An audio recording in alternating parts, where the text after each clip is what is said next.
Hello, everyone. This is Nova Shank, the real estate evangelist, again, and I just wanted to give you a rundown on the short sale process here in the state of Washington.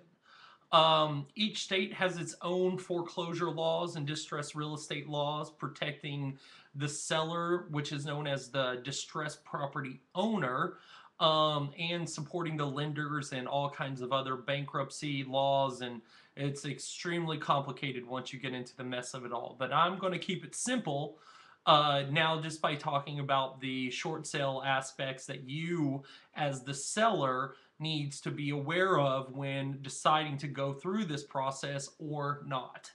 Um, Highly important things. One, the short sale process is not a fluid process at all.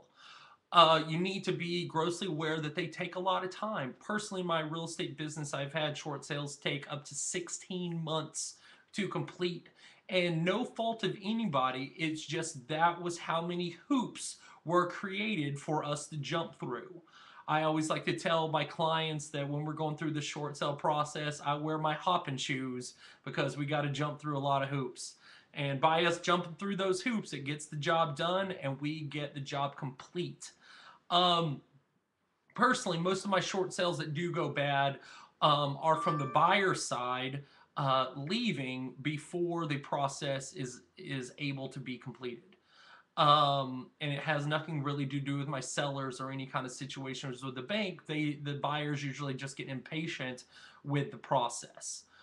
That is the risk, and this is a risk. There are risky things that happen. One, for a seller, you need to have a hardship to go through a short sale. And there are five mostly accepted hardships known. And they're like the five places too where a lot of grief comes from also. Job loss, loss in income, addiction or health issues, hospitalization, death of a spouse or child, um, or injury, which again affects your income. What was that? So, job loss, reduction of income, which those are pretty similar. Hospitalization, addiction, or death of a spouse or the other person on the mortgage. I know I'm being very linear in those descriptions, but that is what the bank or your lenders have in their matrices. Means the person at the customer service people in the loss mitigation department, the little box that they're going to check off on their computer screen to say this is a qualified hardship for you to move forward in the process. Of course, hardships will range into the X factors, and that individually is something for you to go with your negotiation expert that you bring on to represent you during the short sale process if you choose to go that way. The other thing is hire a short sale expert to represent you during the short sale process, because you are not one, unless I can't think of a reason why you would be or would want to be. I've been doing this for 6 years, and I'd like to say I've been on the front lines of the real estate fallout, battling it out every day. And it is a process, and things are new all the time. And part of this process, even going through a short sale, is you as a seller and me as your representative. I have to be very limber and flexible with different situations that occur and know how to adapt constantly. There's a lot of minds in this field, and I have to navigate all those, with the least repercussions, so we get through as with a little scathing as possible. And it is tough. It is not easy, and you need to be prepared for that. But your short sale expert will be your guiding hand in getting you through it. And if you guys, stick to the process, you will get through it, and it will be a lot better on the other side. Will you fight with your spouse or loved one if you are in a partnership going through this? Yes, you will. Normal. Will you have arguments, and will your kids, if you have children, freak out because they feel like they're losing their home and they see you stressed out? Yes, normal. My best advice is for you to be as honest as possible with your friends and your family and your children and your spouses about what is going on, because I can tell you you're going through all like this inner shame stuff about, I'm losing my home, it's my fault, why am I not a good provider, why can I not provide for my life, and 1,000 other questions, which a large, you're not alone in asking yourselves those questions, and that inner stress creates stress in your environment, and your family is affected by that. So, and you having those discussions with your family gives you untold amounts of support when you open up those doors, support you never knew you had, and it is incredible. It is incredible who comes to your rescue and even comes to your support. It might not be financially, but it could be somebody that says, hey, maybe I have some advice on this situation that will help give you some peace of mind. Fantastic. So that is a one great thing to do for yourself while if choosing to go through this foreclosure or the short sale process, pre-foreclosure. Most likely you've been getting default notices from the bank, making your payments because you haven't been able to make your payments. The bank does not accept partial payments as payment. If you send in a partial payment, the bank sees that as non-payment. So, keep that in mind. I'm not a lawyer allowed to give you legal advice on what to do on that. So, just keep that in mind. That's how the bank sees that. Also, you will, after a little while of you not making payments and the bank will try to work things out with you, they'll ask you if you want to see if you qualify for the loan modification program.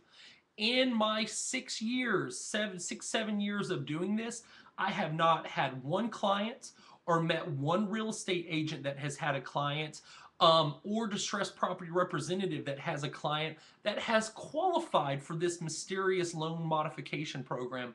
Not one. Tens of millions of dollars in transactions, hundreds of clients and past clients and introduced clients and real estate agents I've met, and not one has ever received this quote unquote loan modification. Your home won't qualify because in order for the bank to qualify you for a loan modification, for the loan modification program, your home has to have equity. And like everybody else's home in this day, it has zero equity. Therefore, you do not apply. And your income has changed too. And therefore, they will not qualify you. And the banks are not doing loan write-downs for the most part. They say they are. You can see it. They're mysteriously doing it on television. But in actual reality, I have not seen one loan write-down or the modification program actually enacted or enabled for anyone that has ever applied for it. Just keep that in mind. But my advice is to go through the steps of applying for the loan modification program. So you can check it off on your box that, yes, I went through that step with you, bank, when choosing or whether or not to do a short sale or deed in lieu, or when the bank is trying to foreclose on your home, because you went through their process and you could show a line of work that you have done that is in their box of saying, can you go through this, and said, yes, I tried it your way, and you did not. Therefore, we're short selling their house, and you can take that goose egg or nothing.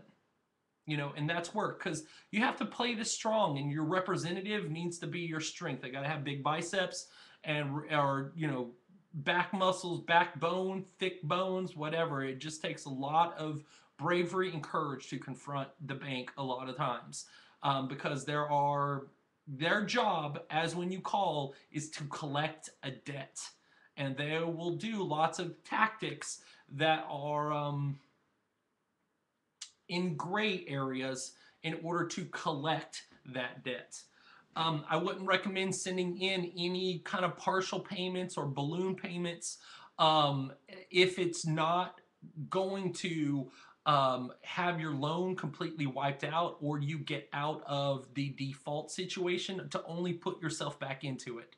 If it empties out your savings or anything like that, keep your money. You're going to need it. Your life is starting over. You're going to need a new place to live. You're going to need to move, and that stuff is not cheap. Okay? There's a checklist that you need to go through in order to prepare yourself, for applying for a short sale.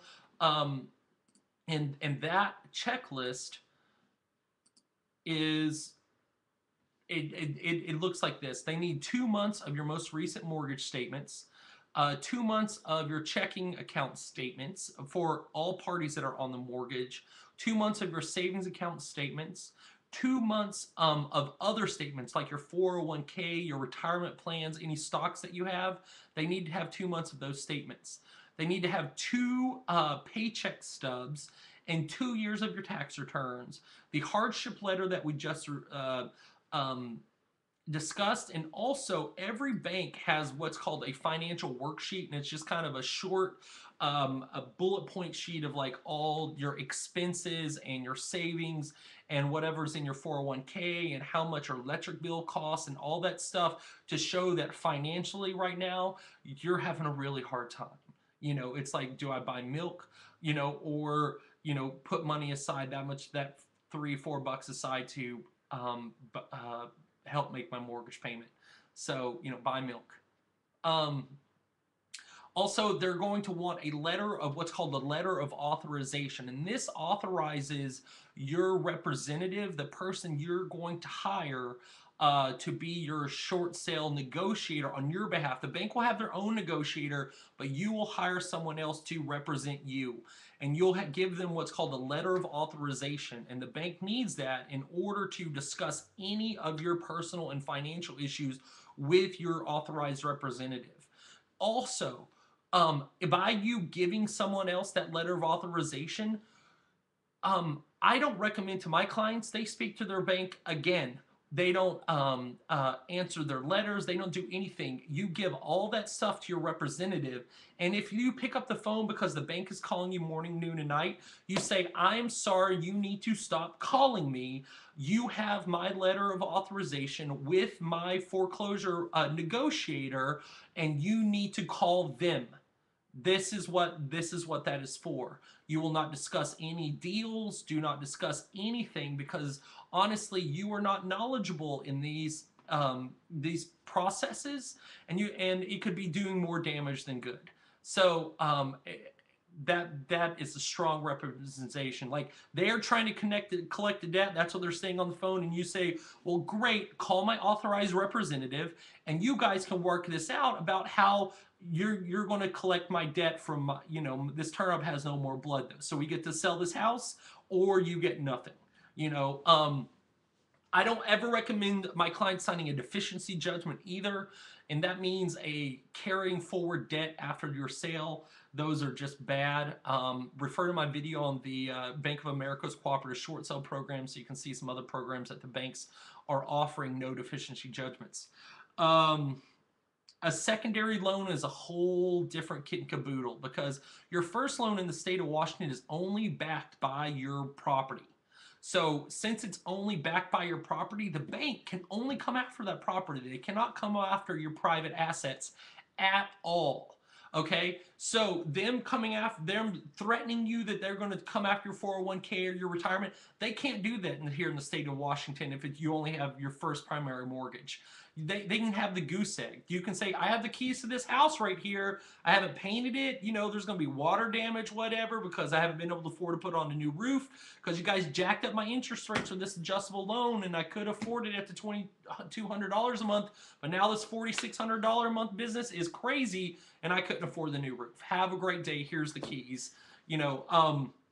I usually will throw in some expletives after that, but that's me. So that's the goose egg that your lender gets here in the state of Washington. So don't be fooled by them trying to collect other means if you only have one loan, because they cannot do that. The other thing, but a secondary loan is like a personal guarantee loan, and you can Google what that means. And a personal guarantee loan means that you have signed over the rights for the bank to come after your personal assets if you default on this loan. And those are bad. Those are real bad. So the secondary loan is kind of, it's a higher risk loan in terms of their ability to collect. They can sue you and all kinds of stuff. But I would check your local bankruptcy rules and laws too to see, if that's able for you to BK out of. BKs are expensive. Bankruptcies are expensive. They run in the terms of, 4 to 5 thousand plus dollars. That's like an attorney standard fee. Um, and so that is definitely something to be careful of. I mean, but my main advice for you all is to prepare yourself for a long process, um, and be knowledgeable that there are many hurdles that come up for this, and be willing to participate in mitigating a move